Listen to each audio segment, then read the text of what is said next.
ବେଗୁନିଆପଡ଼ା ଥାନା ପୁଲିସର ଏକ ବଡ଼ ସଫଳତା ପଣ୍ଡ ହୋଇଛି ଏକ ବଡ଼ ଧରଣର ଡକାୟତ ଯୋଜନା।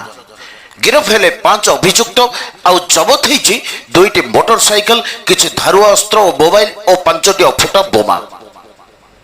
ଗଞ୍ଜାମ ଜିଲ୍ଲା ବେଗୁନିଆପଡ଼ା ବଜାରରେ ଥିବା ଏକ ସୁନା ଦୋକାନୀ ଉପରେ ପୂର୍ବ ଶତ୍ରୁତାକୁ କେନ୍ଦ୍ର କରି ବ୍ୟବସାୟୀଙ୍କୁ ଆକ୍ରମଣ ସହ ଦୋକାନରୁ ଅଳଙ୍କାର ଲୁଟ୍ କରୁଥିବା ଉଦ୍ଦେଶ୍ୟରେ ଯୋଜନା କରୁଥିବା 5 ଅଭିଯୁକ୍ତଙ୍କୁ କାବୁ କରିଛି ପୋଲିସ।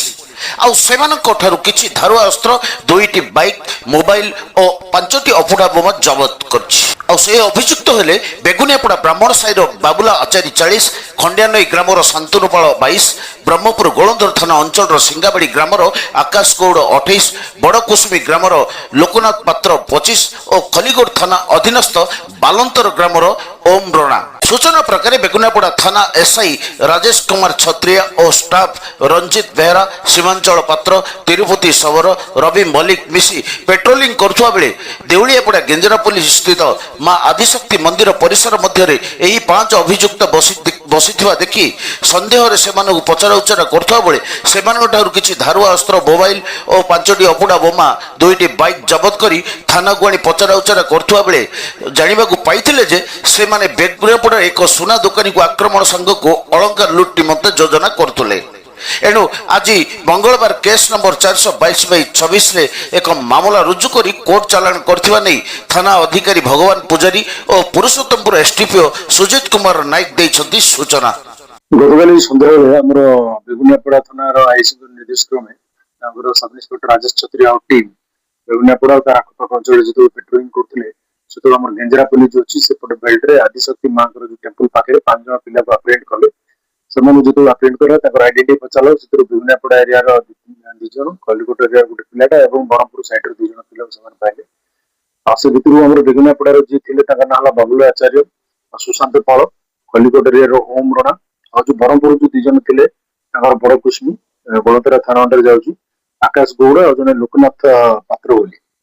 ତାଙ୍କୁ ଯେତେବେଳେ ପଚରାଉଚରା କରି ଜଣା ପଡିଲା ପରେ ବାବୁଲା ଆଚାରୀ ସିଏ ହେଲେ ବେଗୁନିଆପଡ଼ାର ତାଙ୍କର ହନୁମାନ ମନ୍ଦିର ସାଇଡ୍ ଅଛି ଗୋଟେ ସୁନା ତାଙ୍କର ଜୁଏଲାରୀ ସପ୍ ତ ନାହିଁ, ଘରେ ସେ ନିଜେ କରି ବିକ୍ରି କରନ୍ତି। ପ୍ରାୟ 1.5 ବର୍ଷ ପାଖାପାଖି ହେବ ତାଙ୍କ ସାଇଡ୍ ଆଉ ଗୋଟେ ସେଠି ସୁନା ଦୋକାନୀ ଅଛି, ମା ଲକ୍ଷ୍ମୀ ଜୁଏଲାରୀ ଅଛି, ସେଠି ଗୋଟେ ଛୋଟ ପିଲାଟେ କାମ କରୁଥିଲା। ସିଏ ତାଙ୍କୁ ଚୋରାରେ ଆଣି ବବୁଲ ଆଚାର୍ଯ୍ୟକୁ ସୁନା ଦିଅନ୍ତି, ଇଏ ବ୍ରହ୍ମପୁର ନିଜର ବିକ୍ରି କରନ୍ତି। ବହୁତ ଟଙ୍କା ଖଣ୍ଡେ ସେ ଇଲିଗାଲି ଇନକମ୍ କରିଦେଇଥିଲା। ପରେ ସେଟା ଗତ ଡିସେମ୍ବରରେ ସେ ମାଲିକ ଯେତେବେଳେ ଜାଣିବା ପାଇଲେ ସେମାନେ କୌଣସି କେସ୍ ଫେସ୍ କିଛି କରିନଥିଲେ, ସେତେବେଳକୁ ତାଙ୍କ ଭିତରୁ ସେମାନେ ରିକଭରି କରିଥିଲେ ବବୁଲ ଆଚାର୍ଯ୍ୟ ପାଖରୁ। ସେ ପ୍ରାୟ 3 ଲକ୍ଷ ନା କେତେ ଟଙ୍କା ରିଟର୍ନ କରିଥିଲା ତାଙ୍କୁ ନିଜ ଦୋଷ ମାନିକି। ସେ ଜିନିଷଟାକୁ ଗ୍ରଜ ରଖିକି ସେ ଏଟା ଗୋଟେ ପ୍ଲାନିଂ ଆଣ୍ଡ ଏକ୍ସିକ୍ୟୁଟ କରିଥିଲା। ସିଏ ଯୋଉ ଶାନ୍ତନୁପାଳ ଯୋଉ କହୁଛନ୍ତି ତାର ସିଏ ଏଠି ସିଏ ବିଟେକ୍ କରୁଛି ବୋଲି ସେ ଯାହା କହୁଛି ତାର ଷ୍ଟେଟମେଣ୍ଟରେ ଏଟା ଭେରିଫାଇ କରିବୁ। ସେ ବ୍ରହ୍ମପୁରରେ ରହେ ଆଉ ବିଭିନ୍ନ ପ୍ରକାରର କଣ କହୁଥିଲି ଇଲିଗାଲ କାମରେ ମଧ୍ୟ ଇନଭଲ୍ଭ ଅଛି ବୋଲି ଯାହା ଆମେ ଖବର ପାଉଛୁ। ସେଟା ତଦନ୍ତରେ ଜଣା ପଡିବ। ସେ ସେଠି ଯେତେବେଳେ ୟାକୁ କହିଛି ଶାନ୍ତନୁପାଳ ଥ୍ରୋରୁ ସିଏ ଅଶୋକ ଗୌଡ଼, ଲୋକନାଥ ପାତ୍ର ଏମାନେ ଗୋଟେ ଚିହ୍ନା ପରିଚୟ ହେଇଛନ୍ତି। ଇଏ ତାର ପ୍ଲାନିଂ ଟାକୁ ଏକ୍ସିକ୍ୟୁଟ କରିଛି। ଆଉ ମଝିରେ ଶାନ୍ତନୁପାଳଙ୍କର ଆକ୍ସିଡେଣ୍ଟ ହେଇଥିଲା, ଗୋଡ ଭାଇଥିଲା, ସେଠିକି ଆଉ ଜଣେ ଯୋଉ ଓମ୍ ରଣା ଏଇ 5 ଜଣ ଯାଇକି ମଧ୍ୟ ମିଶିଥିଲେ ସେଟା ଶାନ୍ତନୁପାଳକୁ ଦେଖିବା ପାଇଁ ହେଇଥିଲେ। ସେଠି ତାଙ୍କର ପ୍ଲାନିଂ ବିଷୟରେ ହେଇଥିଲା। ଲକ୍ଷ୍ମୀ ନରସିଂହ ମା ଲକ୍ଷ୍ମୀ ଜୁଏଲାରୀ ସେମାନେ ସଦାବେଳେ ତାଙ୍କର ଦୋକାନ ଯେତେବେଳେ ବନ୍ଦ କରନ୍ତି ସନ୍ଧ୍ୟା ବେଳେ ରାତିରେ କ୍ଲୋଜ କଲା ବେଳକୁ 9ଟା-10ଟା ବେଳକୁ ବେଗରେ ସୁନାଟାକୁ ଧରିକି ଘରୁ ଫେରନ୍ତି। ଆଉ ୟାଙ୍କର ଗୋଟେ ପ୍ଲାନିଂ ଥିଲା ସେଟାକୁ ଡକାୟତ କରିବା ଯୋଜନାରେ ଥିଲେ।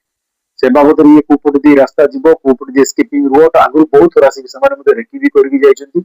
ଆଉ ବାବୁଲ ଆଚାର୍ଯ୍ୟ ମଧ୍ୟ ତାଙ୍କୁ 50,000 ପାଖାପାଖି ବୋଧେ ତାଙ୍କୁ ଇଏ ଟାଇପର ପଇସା ମଧ୍ୟ ତାଙ୍କୁ ଦେଇଛି ଫାଷ୍ଟ ଆଡଭାନ୍ସ ହିସାବରେ।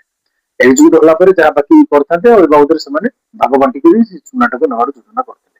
ଇନ୍ ଦ ମିନ୍ ଟାଇମ୍ ଯାହା ହଉ ଥ୍ୟାଙ୍କ୍ସ ଟୁ ବେଗୁନିଆପଡ଼ା ପୋଲିସ ସେ ଟାଇମଲି ଇଣ୍ଟରସେପ୍ସନ କଲେ ସେମାନଙ୍କୁ।